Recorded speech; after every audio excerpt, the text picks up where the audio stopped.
ನಮಸ್ತೆ, ನನ್ನ ಹೆಸರು ಮಮತಾ.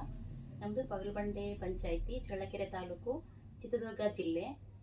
ನಾವು ಇಲ್ಲಿ ಜೇನು ಕೃಷಿಯನ್ನು ಮಾಡ್ತಾ ಇದ್ದೀವಿ. ನಾವು ಎನ್ಆರ್ಎಲ್ಎಂ ಕಡೆಯಿಂದ ಉನ್ನತಿಗೆ ಟ್ರೈನಿಂಗ್ ತಗೊಳಕ್ಕೆ ಬಂದಿದ್ದೀನಿ. ಇಲ್ಲಿ ನಮಗೆ ನಮ್ಮ ವ್ಯಾಪಾರದ ಬಗ್ಗೆ ಉತ್ತಮವಾದ ಮಾರ್ಗದರ್ಶನ ಕೊಟ್ಟಿದ್ದಾರೆ. ಇಲ್ಲಿ ಟೈಮ್ ಬಗ್ಗೆ ಹೇಳ್ಕೊಟ್ಟಿದ್ದಾರೆ, ಮತ್ತು ಟೈಮ್ ಬಗ್ಗೆ ಹೇಳ್ಕೊಟ್ಟಿದ್ದಾರೆ. ಆಮೇಲೆ ನಮ್ಮ ಬಿಸ್ನೆಸ್ಸನ್ನು ಹೇಗೆ ಬೆಳೆಸ್ಬೇಕು ಅನ್ನೋದನ್ನ ಹೇಳ್ಕೊಟ್ಟಿದ್ದಾರೆ. ಆಮೇಲೆ ಲೆಕ್ಕಾಚಾರ ಬರೆದಿಡೋದು, ನಾವು ನಮ್ಮ ಬಿಸ್ನೆಸ್ಸಲ್ಲಿ ಪ್ರತಿನಿತ್ಯನೂ ನಾವೇನೇನು ಸೇಲ್ ಮಾಡ್ತೀವಿ, ಏನು ಪ್ರಾಡಕ್ಟ್ ಎಷ್ಟಿದ್ದಾವೆ, ಎಷ್ಟನ್ನ ಇದು ಮಾಡಬೇಕು ಅಂತ ಅದನ್ನ ಹೇಳ್ಕೊಟ್ಟಿದ್ದಾರೆ. ನಮ್ಮ ಲಾಭನ ಹೆಂಗೆ ಕಂಡಿಡ್ಕೋಬೇಕಂತ ಹೇಳ್ಕೊಟ್ಟಿದ್ದಾರೆ. ಮತ್ತು ನಾವು ಜೇನು ಕೃಷಿಯನ್ನು ರೈತರ ಹೊಲದಲ್ಲಿ ಹೂವು ಎಲ್ಲಿ ಬೆಳೀತಾರೋ ಅಲ್ಲಿ ಹೋಗಿ ಪೆಟ್ಟಿಗೆ ಇಟ್ಬಿಟ್ಟು ಅಲ್ಲಿಂದ ಜೇನನ್ನು ನಾವು ಶೇಖರಣೆ ಮಾಡಿ ಪ್ರೊಡಕ್ಷನ್ ಮಾಡ್ತಾ ಇದ್ದೀವಿ, ಅದನ್ನು ಸೇಲ್ ಮಾಡ್ತಾ ಇದ್ದೀವಿ. ಅದನ್ನ ನಾವು ಮಾಸಿಕ ಸಂತೆಯಲ್ಲಿ ಮತ್ತು ಮೇಳಗಳಲ್ಲಿ ಮಾಡ್ತಾ ಇದ್ದೀವಿ. ಇಲ್ಲಿ ಉನ್ನತಿಗೆ ಬಂದು ನಮಗೆ ತುಂಬ ಉಪಯೋಗ ಆಗಿದೆ. ಅವಕಾಶ ಕೊಟ್ಟಿರುವ ಯುನಿಸಿಸ್ ಅವ್ರಿಗೂ ನಮ್ಮ ತುಂಬುರದ ಧನ್ಯವಾದಗಳನ್ನು ಹೇಳ್ತೀನಿ. ನನ್ನ ಹೆಸರು ನಾಗರತ್ನಮ್ಮ ಅಂತ, ಹೊಸದುರ್ಗ ತಾಲೂಕು, ಚಿತ್ರದುರ್ಗ ಜಿಲ್ಲಾ, ಅಲ್ಲಿಂದ ಬಂದಿದ್ದೀನಿ. ಈಗ ಮೊದಲು ನಾನು ಬೇರೆ ಕಡೆ ಕೆಲಸ ಮಾಡ್ತಾ ಇದ್ದೆ. MSPC ಅಂತ, ಅಂಗನವಾಡಿ ಮಕ್ಕಳಿಗೆ ಫುಡ್ ತಯಾರಿಸೋದು, ಅಲ್ಲಿ ಕೆಲಸ ಮಾಡ್ತಿದ್ದೆ.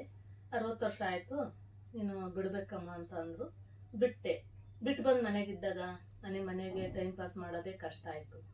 ಏನು ಮಾಡೋದಪ್ಪ, ಟೈಮ್ ಪಾಸ್ ಮಾಡೋಕ್ಕಾಗಲ್ವಲ್ಲ ಅಂತಂದು ಒಂದಷ್ಟು ಹಪ್ಪಳ ಉಪ್ಪಿನಕಾಯಿ ಮಾಡಿದೆ.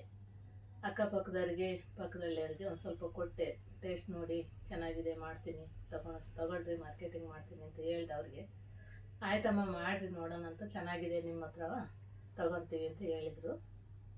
ಅದರಂತೆ ಮಾಡ್ತಾ ಮಾಡ್ತಾ ಈಗ ಒಂದು ಸ್ವಲ್ಪ ಗೊಂಬೆ ವ್ಯಾಪಾರನೂ ಮಾಡೋಕೆ ನಿಂತಿದ್ದೀವಿ. ಇವಾಗ ಇದು GKVKಗೆ ಅಂಗಡಿ ಹಾಕಿದ್ವಿ ಮೊನ್ನೆ. ಇದೇ ಥರ ಸ್ಟಾಲ್ ಹಾಕಿದ್ರೆ GKVKಗೆ ಕೃಷಿ ಮೇಳದ ಅಲ್ಲಿ ಮಾಡಿದ್ದು. ಚೆನ್ನಾಗಾಯ್ತು ವ್ಯಾಪಾರ. ಅದನ್ನೇ ಮುಂದುವರ್ಸೋಣ ಅಂತ ಅಂದ್ಕೊಂಡಿದ್ದೀನಿ. ಅದಕ್ಕೆ ಮೇಡಮ್ಗಳು ಖರ್ಚು ವೆಚ್ಚ ಆದಾಯದ ಬಗ್ಗೆ ಎಲ್ಲ ಹೇಳ್ಕೊಟ್ಟಿದ್ದಾರೆ. ಏನು ಮಾಡಬೇಕು, ಹೆಂಗೆ ಬಿಡಬೇಕು, ಹೆಂಗೆ ನೀವು ಮೇಲೆ ಬರಬೇಕು, ಸಣ್ಣ ಸಣ್ಣದಾಗೆ ಮಾಡ್ಕೊಂಡು ಆಮೇಲೆ ದೊಡ್ಡದು ಮಾಡಿರಿ, ಏನಾಗಲ್ಲ, ಮಾಡ್ಬೋದು, ಸ್ವಲ್ಪ ಖರ್ಚು ಕಡಿಮೆ ಮಾಡ್ಕೊಳ್ರಿ, ಎಲ್ಲದನ್ನು ಉಳಿಸ್ಕೊಂತ ಹೋಗ್ತಾ ಇರಬೇಕು. ಎಲ್ಲದ್ರಾಗೂ ನೀನು 100 ರೂಪಾಯಿಗೆ ಖರ್ಚು ತಗೊಂಡೋದ್ರೆ ಅದ್ರಾಗ 25ನಾದ್ರೂ ಉಳಿಸ್ಕೋಬೇಕು ನೀನು. ಆ ಥರ ಖರ್ಚು ಉಳಿಸ್ಕೊಂತ ಹೋಗ್ರಿ, ನೀವು ಮೇಲೆ ಬರ್ತೀರಾ ಅಂತ ಹೇಳಿರು. ಆದ್ರೆ ನಮ್ಮ ಕೈಲಿ ಮಾಡೋಕ್ಕಾಗದೆ ಇದ್ದು ನಮ್ಮ ಮಕ್ಳಿಗೋಸ್ಕರನೂ ಹೇಳಿ ಮುಂದೆ ಪ್ರಬುದ್ಧ ತರ್ಬೋದಲ್ಲ ಅನ್ನೋ ಒಂದು ಇದು ಬಂತು, ನನಗೆ ಅನುಭವ ಆಗಿದೆ. ಅದಂತೆ ಅದು ಇಷ್ಟೆಲ್ಲ ಹೇಳ್ಕೊಟ್ಟ ನಮ್ಮ ಯುನಿಸಿಸ್ NRLMಗೆ ಉನ್ನತಿಗೂ ಧನ್ಯವಾದಗಳು. ನನ್ನ ಹೆಸರು ಉದಯ ಭಾಸ್ಕರಿ, ದಾವಣಗೆರೆ ತಾಲೂಕು, ದಾವಣಗೆರೆ ಜಿಲ್ಲೆ, ಹಳೇವತಿ ಗ್ರಾಮ ಪಂಚಾಯತಿ. ನಾನು ಉನ್ನತಿ ಟ್ರೈನಿಂಗಿಗೆ ಬಂದಿದ್ದು NRLM ಯೋಜನೆಯಿಂದ ಬಂದಿದ್ದೀನಿ. ನಾನು ಇಲ್ಲಿಗೆ ಬಂದು 5 ದಿನಗಳ ತರಬೇತಿಯನ್ನು ತಗೊಂಡಿದ್ದೀನಿ. ಇಲ್ಲಿಯವರೆಗೂ 5 ದಿನಗಳ ತರಬೇತಿಯಲ್ಲಿ ನಾನು ಕಲ್ಕೊಂಡಿರೋದು, ಮೊದಲನೇ ದಿನದಲ್ಲಿ ನಾನು ಸ್ವಚ್ಛತೆ, ಸಮಯ ಪಾಲನೆ ಮತ್ತು ಆದಾಯದ ಬಗ್ಗೆ ಸ್ವಲ್ಪ ಮಾಹಿತಿಯನ್ನು ತಿಳ್ಕೊಂಡಿದ್ದೀನಿ.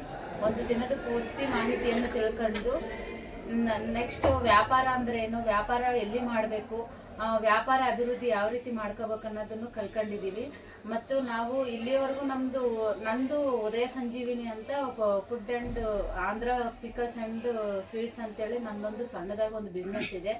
ಅದನ್ನು ಯಾವ ರೀತಿ ಮಾಡ್ತಿದ್ನಂದರೆ, ಆದಾಯ ಬರ್ತಿತ್ತು, ಬಂಡವಾಳ ಹಾಕಿದ್ದೀನಿ, ಆದಾಯ ಬರ್ತಿತ್ತು, ಏನೋ ಮಾಡ್ತಿದ್ದೆ ಹೋಗ್ತಿದ್ದೆ ಅನ್ನೋ ರೀತಿಯಲ್ಲಿ ಇದ್ದೆ. ಇಲ್ಲಿ ಬಂದಮೇಲೆ ಆದಾಯ ಅಂದರೆ ಬಂದಿರೋದನ್ನ, ಬಂಡವಾಳ ಹಾಕಿರೋದ್ರಲ್ಲಿ ನಾವು ಅವತ್ತಿನ ದಿನ ಖರ್ಚು ಮಾರಾಟ ಮಾಡೋದ್ರಲ್ಲಿ ಬಂದಿರೋದನ್ನ ಆದಾಯ, ಅದರಲ್ಲಿ ಖರ್ಚನ್ನು ತೆಗೆದು ನಮ್ಮ ಕೂಲಿಯನ್ನು ಇನ್ಕ್ಲೂಡಿಂಗ್ ಸೇರಿಸ್ಬಿಟ್ಟು ಖರ್ಚನ್ನು ತೆಗೆದುಬಿಟ್ಟು ಉಳಿದಿರೋದನ್ನೇ ಉಳಿತಾಯ ಲಾಭ ಅಂತೇಳಿ ಹಾಕೋಬೇಕು ಅನ್ನೋದು ನನಗೆ ಇಲ್ಲಿವರೆಗೂ ಗೊತ್ತಿರಲಿಲ್ಲ. ಅದನ್ನೊಂದು ಕಲ್ತಿದ್ದೀನಿ. ಮತ್ತು ಕೂಡ ಈಗ ನಾವು ಯಾವುದಾದ್ರೂ ಒಂದು ಪ್ರಾಡಕ್ಟ್ ಮಾಡ್ತಾ ಇದ್ದೀವಿ ಅಂತಂದರೆ, ಅಥವಾ ಒಂದು ಬಿಸ್ನೆಸ್ ಮಾಡ್ತಾ ಇದ್ದೀವಿ ಅಂದರೆ ಅದಕ್ಕೆ ಬೇಕಾದ ಮೆಟೀರಿಯಲ್ಸನ್ನು ಯಾವ ರೀತಿ ತಗೊಬರ್ಬೇಕು. ಈಗ ಒಂದೇ ಸಲ ಜಾಸ್ತಿ ಬಂಡವಾಳ ಹಾಕಿಬಿಟ್ಟು ಆದಾಯ ಕಡಿಮೆ ಆಗ್ಬಿಟ್ಟಿದ್ನಂದ್ರೆ ಅದು ಕೂಡ ನಮಗೆ ನಷ್ಟನೂ ಉಂಟು ಮಾಡುತ್ತದೆ. ಆ ರೀತಿ ಆಗ್ಲಾರ್ದಂಗೆ ಅಲ್ಲಿವರೆಗೂ ಏನು ನಮ್ಮ ಅವಶ್ಯಕತೆಗೆ ಏನು ಬೇಕೋ ಅಷ್ಟು ತಗೊಂಡು ಮಾರಾಟ ಆದಾಯ ಮಾಡ್ಕೊಳ್ಳೋದನ್ನ ಕಲ್ಕೊಂಡಿದ್ದೀನಿ. ಆಮೇಲೆ ನಾನು ಇಲ್ಲಿ ಬಂದ್ಮೇಲೆ GST ನನ್ನ ಫುಡ್ ಇದಕ್ಕೆ FSSAI ಉದ್ಯಮ ರಿಜಿಸ್ಟ್ರೇಷನ್ ಇತ್ತು. GST ಇರ್ಲಿಲ್ಲ. GST ಮಾಡಿಸ್ಬೇಕು ಅಂತಂದ್ರೆ ನನಗೆ ಇದ್ರ ಬಗ್ಗೆ ಗೊತ್ತಿರ್ಲಿಲ್ಲ. ಎಲ್ಲರೂ ಹೇಳಿರೋ ಪ್ರಕಾರ ನಾನು GST ಅಂದ್ರೆ ಲಕ್ಷಗಟ್ಲೆ ಆಗುತ್ತೆ, ಒಂದ್ ವೇಳೆ ನಮ್ದು ಅಷ್ಟಕ್ಕೊಂದು ಟರ್ನ್ ಓವರ್ನ ಆಗ್ತಾ ಇಲ್ಲ, ಒಂದ್ ವೇಳೆ ಮಾಡಿಸಿದ್ನಂದ್ರೆ ನಾವೇನಾದ್ರೂ GST ರಿಟರ್ನ್ಸ್ ಮಾಡ್ಬೇಕಂದ್ರೆ ನಮಗೆ ಬಹಳ ದುಡ್ಡು ಖರ್ಚಾಗ್ಬಿಡುತ್ತೆ, ಹಂಗೆ ಹಿಂಗ ಅಂತೇಳಿ ತಿಳ್ಕೊಂಡಿದ್ವಿ. ಶ್ರೀನಿವಾಸ್ ಸರ್ ಅವರಿಂದ ನಾವು GST 0 ಬಿಲ್ಸ್ ರಿಟರ್ನ್ಸ್ ಕೊಡ್ಬೋದು ಅಂತೇಳಿ ಅವರಿಂದ ತಿಳ್ಕೊಂಡಿದೀವಿ. ಆನ್ಲೈನ್ ಅಲ್ಲಿ ನಮ್ದು ಯಾವ ರೀತಿ ಪ್ರಾಡಕ್ಟ್ ಅನ್ನ ಇಡಬೇಕು, ಅದೇ GST ಆದ ನಂತರ ಆನ್ಲೈನ್ ಅಲ್ಲಿ ಯಾವ ರೀತಿ ನಾವು ಮಾರ್ಕೆಟಿಂಗ್ ಮಾಡ್ಕೋಬೇಕು ಅನ್ನೋದ್ರ ಬಗ್ಗೆನೂ ತಿಳ್ಕೊಂಡಿದೀವಿ. ನಂತರ ಇವರು ನಾಗವೇಣಿ ಮೇಡಮ್ ಅವರು ವ್ಯಾಪಾರ ಅಂದ್ರೆ ಏನು, ವ್ಯಾಪಾರದ ಗುಣಲಕ್ಷಣಗಳೇನು, ವ್ಯಾಪಾರದಲ್ಲಿ ಉದ್ದಿಮೆದಾರರಿಗೆ ಇರಬೇಕಾದ ಲಕ್ಷಣಗಳು, ಎಲ್ಲಿ ಖರ್ಚು ಮಾಡಬೇಕು, ಎಲ್ಲಿ ಆದಾಯ ಮಾಡಬೇಕು ಮತ್ತು ಗ್ರಾಹಕರ ಮನಸ್ಸನ್ನು ಯಾವ ರೀತಿ ಸೆಳಿಬೇಕು ಅನ್ನೋದನ್ನು ಹೇಳಿದ್ದಾರೆ. ಪ್ರಾಡಕ್ಟ್ ಅನ್ನು ಕೂಡ ಯಾವ ಶುಚಿ ಶುಭ್ರ ಮತ್ತು ಪ್ಯಾಕೇಜಿಂಗು ಲೇಬಲಿಂಗು ಕೂಡ ಯಾವ ರೀತಿ ಮಾಡ್ಬೇಕು ಅನ್ನೋದ್ರ ಬಗ್ಗೆ ಕೂಡ ನಮಗೆ ತುಂಬಾ ಸವಿವರವಾಗಿ ಹೇಳ್ಕೊಟ್ಟಿದ್ದಾರೆ. ಇನ್ನೂ ತುಂಬಾ ಹೇಳಿದ್ದಾರೆ, ತುಂಬಾ ಇನ್ನೂ ಕಲಿಯೋದು ಕೂಡ ಇದೆ ಅಂತೇಳಿ ಹೇಳ್ತಾ NRLMನವ್ರಿಗೂ ಮತ್ತು ಯುನಿಸೆಸ್ ಕಂಪ್ನಿಯವ್ರಿಗೂ ಮತ್ತು ಉನ್ನತಿಯವ್ರಿಗೂ ಕೂಡ ನನ್ನ ತುಂಬ ಹೃದಯದ ಧನ್ಯವಾದಗಳನ್ನು ತಿಳಿಸ್ತಾ ಇದ್ದೀನಿ. ನಮಸ್ತೆ, ನಾನು ವೀಣಾ GM, ಚಿತ್ರದುರ್ಗ ಜಿಲ್ಲೆ, ಚಳ್ಳಕೆರೆ ತಾಲೂಕು. ನಾನು ಒಂದು ಚಿಕ್ಕದಾಗಿ Shri Channakeshwara agro food industry ಅನ್ನೋದೊಂದು ಸಣ್ಣದಾಗಿ ಇಂಡಸ್ಟ್ರಿ ಸ್ಟಾರ್ಟ್ ಮಾಡಿಕೊಂಡು ಮಾಡ್ತಾ ಇದ್ವಿ. ನನಗೆ ಇನ್ನೂ ಸ್ವಲ್ಪ ಬಿಸ್ನೆಸ್ ಡೆವಲಪ್ಮೆಂಟ್ಗೆ, ಇನ್ನೂ ನನಗೆ ಅದನ್ನ ಡೆವಲಪ್ ಮಾಡೋದಕ್ಕೆ, ಎನ್ಲಾರ್ಜ್ ಮಾಡೋದಕ್ಕೆ ಇನ್ನೂ ಸ್ವಲ್ಪ ನನಗೆ ಬೇಕಿತ್ತು, ಮಾಹಿತಿ ಬೇಕಿತ್ತು, ಇನ್ನೂ ವಿಷಯ ತಿಳ್ಕೊಬೇಕಿತ್ತು. ನಾನಿನ್ನೂ ಎಕ್ಸ್ಪೆಂಡ್ ಮಾಡಬೇಕಂದ್ರೆ ನಾನಿನ್ನೂ ಎಲ್ಲಿಗೆ ಹೋಗಬೇಕು ಅನ್ನೋದೊಂದು ಡೌಟ್ ಇತ್ತು. ನನಗೆ NRLM ಅವರು ಸೆಲೆಕ್ಟ್ ಮಾಡಿ ಈ ಉನ್ನತಿದಲ್ಲಿ ಸ್ಕಿಲ್ ಸೆಂಟರಲ್ಲಿ ನಿಮಗೆ ಹಿಂಗೆ ಯಾರು ಮಹಿಳೆ ಓನ್ ಆಗಿ ಅಂದರೆ ಬಿಸ್ನೆಸ್ ಮಾಡ್ತಿರ್ತಾರೋ ಅವ್ರಿಗೆ ಮಾಹಿತಿ ಕೊಡ್ತಿದ್ದಾರೆ, ಅವ್ರಿಗೆ ಸ್ಕಿಲ್ನ ಕಲಿಸ್ತಿದ್ದಾರೆ ಅಂತ ನನಗೆ NRLM ಅವರು ಸೆಲೆಕ್ಟ್ ಮಾಡಿ ಉನ್ನತಿ ಸ್ಕಿಲ್ ಸೆಂಟರ್ಗೆ ಕಳಿಸ್ಕೊಟ್ರು. ನನಗೆ ನಾನು 7 ದಿನದ ತರಬೇತಿಗೆ ಬಂದಿದ್ದೆ.